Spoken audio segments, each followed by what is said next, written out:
What's up, y'all? So, I just actually got these honeycomb AT wheels, right, off of Flipsky. As you see, I took off the AT wheels that I had before, the pneumatic ones for Eovan or Eovan, however you want to pronounce this brand name. I like the wheels so far. The main reason I switched is because, well, I got several punctures over the span of like 4 days. Well, first off, within like the first week, one of them popped, and it sucked.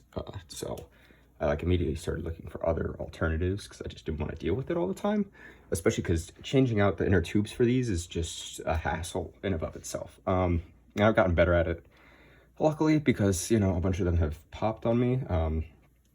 But like I got like, I don't know, like I drove over a tack one day, and then another day I hit a nail, and another day I hit a staple somehow. And then there was just 2 times where they just popped somehow. There was no indication of a nail or anything. I drove over something, I don't know. But they feel like they pop pretty easily. I didn't really want to deal with it anymore, so I ended up getting the AT wheels, these honeycomb, you know, I think they're urethane mixed with rubber. I think they're pretty good. They're a bit slippery, to be honest. Like I haven't slipped out yet. I could just feel it though. Like when I ride on these, I know I could feel the stability. I don't know what it is, but on these, definitely a little bit slippier. Which really isn't that bad though. Like I said, I haven't slipped out on it. I just feel like I need to be a tiny bit more cautious. That's one thing. Two, putting them on my board. Where are they?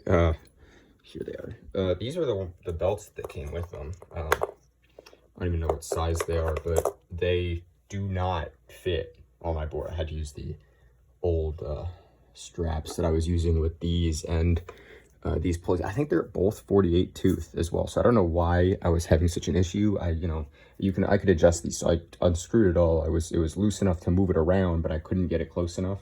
But again, these 2 belts rather work just fine, so that's not really too much of an issue. I did notice as well with these, braking is not as strong.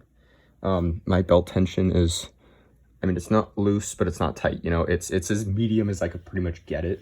And like I kind of think I should tighten them with these because I think I'd get more braking power out of it, which is kind of necessary, it feels like, because I feel like I could stop on those a bit easier for some reason. Like I could like almost skid stop pretty much with those. Like these don't, I don't know, they don't grip the ground as much or something. They don't feel like they're slowing me down as much. I don't know how to describe it.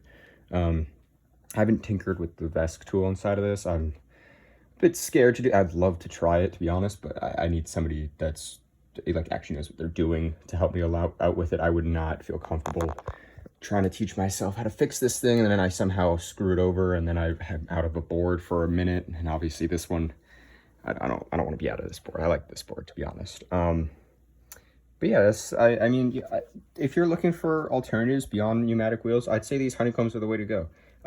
Cloud wheeled rovers, I have not gotten those. I have not tried those.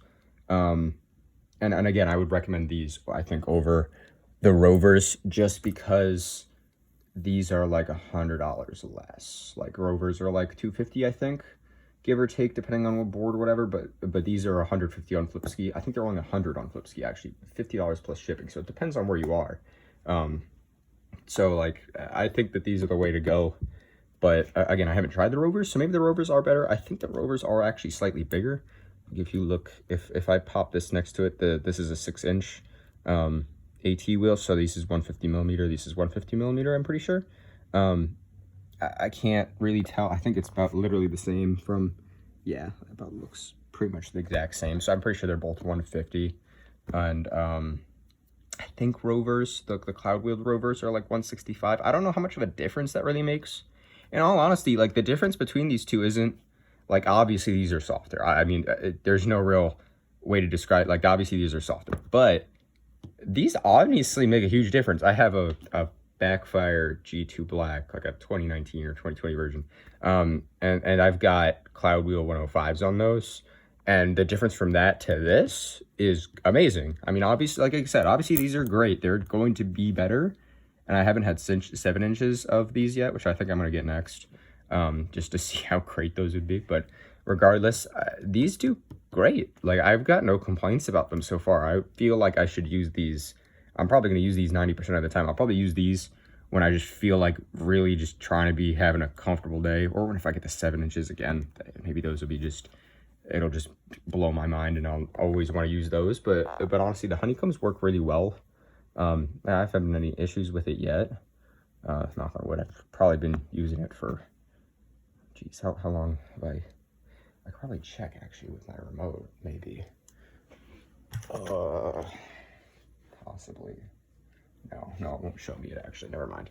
I think I've driven probably about 50-ish plus. No, yeah, probably 50 miles-ish so far on these. And yeah, like I said, they're not bad.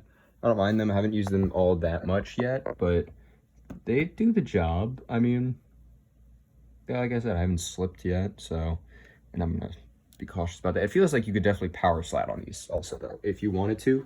Like, you cannot power slide on these. You could try, but you have to pump the shit out of them, and then there's a possibility of you popping it just off that. Another reason why I don't really want to use that. But these you could slide on. You could definitely power slide on these. I'm like 90%. I haven't tried myself yet because I'm a bit nervous, and I haven't gotten, it hasn't been really the perfect weather for me to go all out, you know, put on full armor jacket, helmet mode, everything, and then try and slide on this thing. And I want to do that, but it's really hot out, so I cannot be fully decked out right now. I want to ride slow and just enjoy the weather type thing. But yeah, you know, leave a comment. Let me know what you guys think on these things. Please, I love to chat with y'all about it, because I really enjoy them. Like I said, I'd probably get 7 inches next. I just think that would make this a lot, I don't know, I think it would just make it better. Besides that, I mean, you know, I want to screw with the Veskin here, but I'm a bit scared of that. And maybe I get new bushings as well, because I've been just using the stock bushings that came with them, and I know they're just not good. And I've just gotten used to them, and I haven't cared to change them. And I really should, because they're double kingpin. I need something more stable. I don't feel super stable at top speed on this thing. I mean, I feel kind of stable, but when it maxes out on speed, I can feel I don't know, maybe it's because the belt tension isn't going to be exactly the same. So one wheel feels like it's pulling more, I guess, than the other. And I feel almost as if if I'm driving straight and I hit max speed on the board, the belts are going to continue spinning on one or the other side. It feels like more than the other. So it feels like I'm getting more power one way than I am the other. So I'm not going perfectly straight. And I feel that when I hit max speed. I don't feel it when I'm accelerating though. So if I'm going, this thing goes 28, 29 is when it generally maxes out on these big wheels. And if I hit 25 and I just kind of leave my thumb there and let it stay at 25, so to speak, it'll feel fine. I'll be able to ride it perfectly, no issue. But as soon as I hit max speed, like I said, that I don't know what it is. I'm saying it feels like almost one motor is slightly stronger than the other. I know that's not the case. I know it's probably the belt tension is most likely